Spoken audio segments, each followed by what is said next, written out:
Hello, everyone, and welcome. Today, we're diving into a really beautiful story called The Pot Maker. It's all about this young girl's passion, for a traditional craft, and the incredible journey she goes on to make her dream come true. So, this is the big question at the heart of our story, and it's all about our main character, a young girl named Senatila. Okay, let's dive into her story and see exactly how she handles this tough situation. So, our story starts with Scintilla. And ever since she was just a little girl, she had this one big dream, to become a pot maker. It was in her blood, just like her mother and her grandmother before her. She was just fascinated by the magic of it all. I mean, that tap-tap sound of the spatula on the clay, that was like music to her. She was so passionate, in fact, that when her parents were out working, she'd secretly go and visit the expert potters in her village.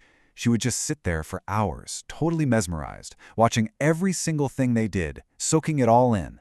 But here's the thing. Scintilla's mother, Erinla, had a completely different plan for her. See, she knew just how hard the life of a potter was, and she wanted something different, something, well, easier for her daughter. She wanted Scintilla to become a weaver. Now, this is super important because it shows us why her mother felt this way. I mean, look at the difference. Pottery was just exhausting and messy.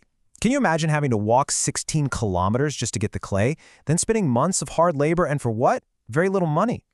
But weaving, that was a different story altogether. It was clean, you could do it indoors no matter the season, and you got more money for less time plus cloth for the family. So for Arnilla, this choice was a no-brainer. It was about practicality. And you can really feel the pain in her words here, can't you? This wasn't her being mean, not at all. This came from years and years of backbreaking work for almost nothing. She was just trying to protect Scintilla from the same difficult life. So we're getting into the real heart of the conflict now.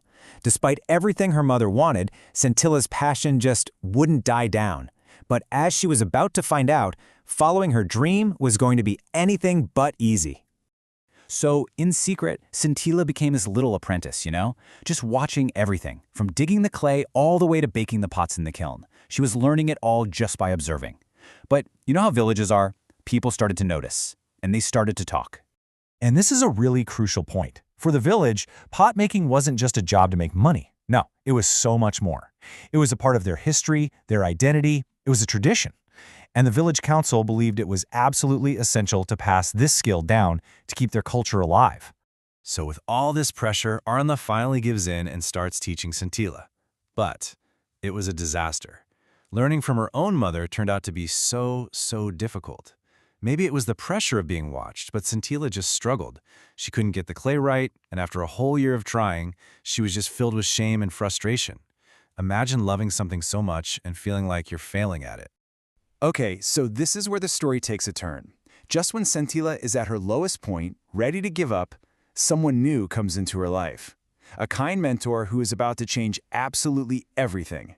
So as was the custom, Scintilla had to go and live in a girl's dormitory.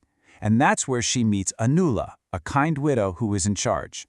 Well, one evening, Anula catches Scintilla trying to make a pot in secret, and right away she sees what the real problem is. Anula's diagnosis was brilliant. She realized the problem wasn't that Scintilla lacked skill. Oh no, the problem was that she was too tense and anxious. Think about it, trying to work while your parent is watching you so closely, it made her nervous. All that anxiety was like a wall, stopping her natural talent from flowing. And this just goes to show you the power of a great mentor, right? Anula was so gentle and encouraging. She helped Scintilla just relax. And with that little bit of confidence she'd never felt before, boom, she made her first truly beautiful pot. Anula basically found the key and unlocked Scintilla's hidden talent. So now, armed with this new confidence and a great piece of advice from Anula to really watch her mother's hands, Scintilla was ready. She was ready for a final test. And then, one day, the moment arrives. Her mother, Erinla, says she's not feeling well and asks Scintilla to finish a huge batch of pots all by herself. So for the first time, she's totally alone in the workshed. She takes a breath, starts to work, and then something absolutely incredible happens. With no one watching her, all that tension just melted away. She found her rhythm. Her hands started moving, almost on their own.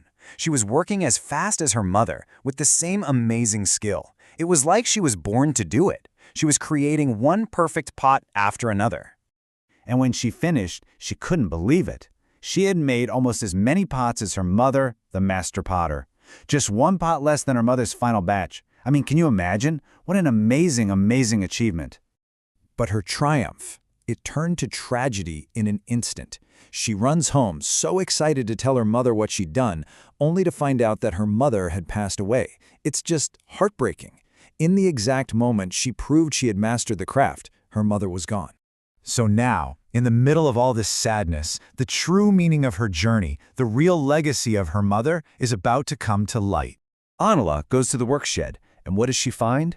2 neat rows of freshly made pots.